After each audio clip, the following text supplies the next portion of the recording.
When I was a kid, the disaster we worried about most was a nuclear war. That's why we had a barrel like this down in our basement, filled with cans of food and water. When the nuclear attack came, we were supposed to go downstairs, hunker down, and eat out of that barrel. Today, the greatest risk of global catastrophe doesn't look like this. Instead, it looks like this. If anything kills over 10 million people in the next few decades, it's most likely to be a highly infectious virus rather than a war. Not missiles, but microbes. Now, part of the reason for this is that we have invested a huge amount in nuclear deterrence, but we've actually invested very little in a system to stop an epidemic. We're not ready for the next epidemic. Let's look at Ebola. I'm sure all of you read about it in the newspaper. Lots of tough challenges. I followed it carefully through the case analysis tools we use to track polio eradication.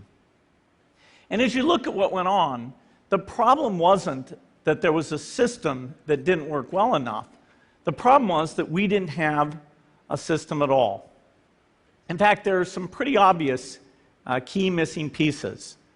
We didn't have a group of epidemiologists ready to go who would have gone, seen what the disease was, see how far it had spread. The case reports came in on paper. It was very delayed before they were put online, and they were extremely inaccurate. We didn't have a medical team ready to go. We didn't have a way of preparing people. Now, Médecins Sans Frontières did a great job orchestrating volunteers, but even so, we were far slower than we should have been getting the thousands of workers into these countries. And a large epidemic would require us to have hundreds of thousands of workers. There was no one there to look at treatment approaches, no one to look at the diagnostics, no one to figure out what tools should be used. As an example, we could have taken the blood of survivors, processed it, and put that plasma back in people to protect them. But that was never tried. So there was a lot that was missing, and these things are really a global failure. The WHO is funded to monitor epidemics, but not to do these things I talked about. Now, in the movies, it's quite different. There's a group of handsome epidemiologists ready to go. They move in, they save the day, but that's just pure Hollywood. The failure to prepare could allow the next epidemic to be dramatically more devastating than Ebola. Let's look at the progression of Ebola over this year.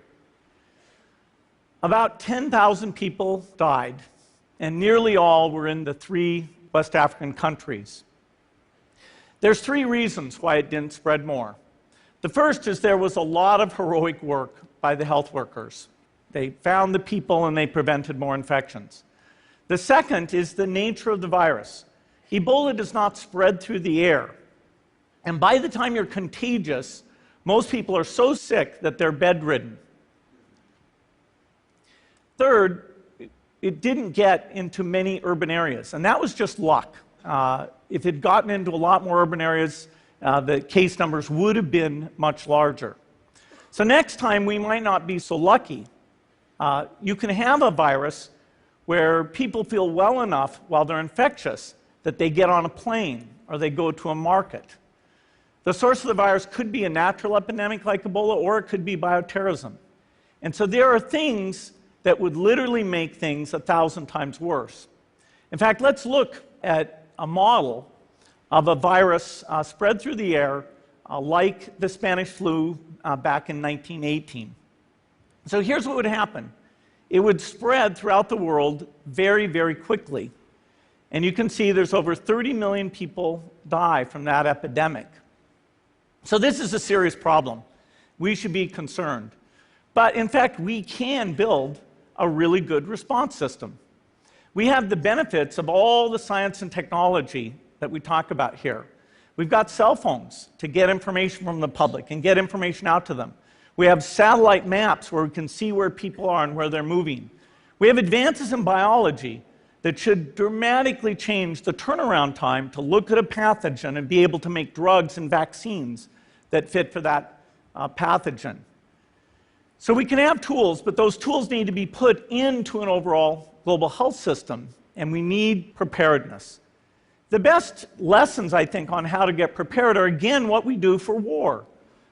For soldiers, we have full-time waiting to go.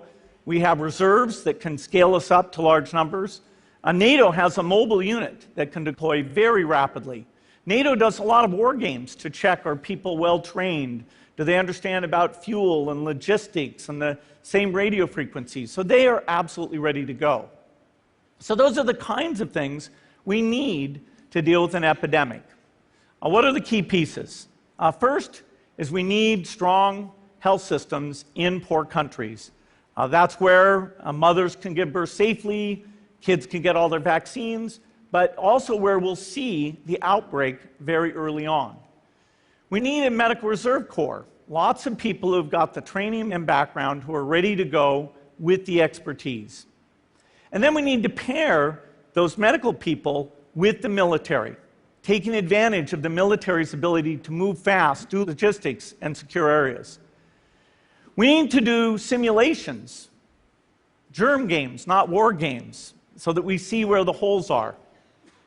The last time a germ game was done in the United States was back in 2001, and it didn't go so well. So far, the score is germs 1, people 0. Finally, we need lots of advanced R&D in areas of vaccines and diagnostics. There are some big breakthroughs, like adeno-associated virus, that could work very, very quickly.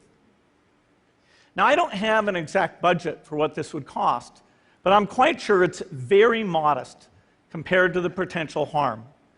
The World Bank estimates that if we have a worldwide flu epidemic, global wealth will go down by over $3 trillion, and we'd have millions and millions of deaths. These investments offer significant benefits beyond just being ready for the epidemic. The primary health care, the R&D, those things would reduce global health equity and make the world more just as well as more safe. So I think this should absolutely be a priority. There's no need to panic. We don't have to hoard cans of spaghetti or go down into the basement. But we need to get going because time is not on our side. In fact, if there's one positive thing that can come out of the Ebola epidemic, it's that it can serve as an early warning, a wake-up call to get ready. If we start now, we can be ready for the next epidemic. Thank you.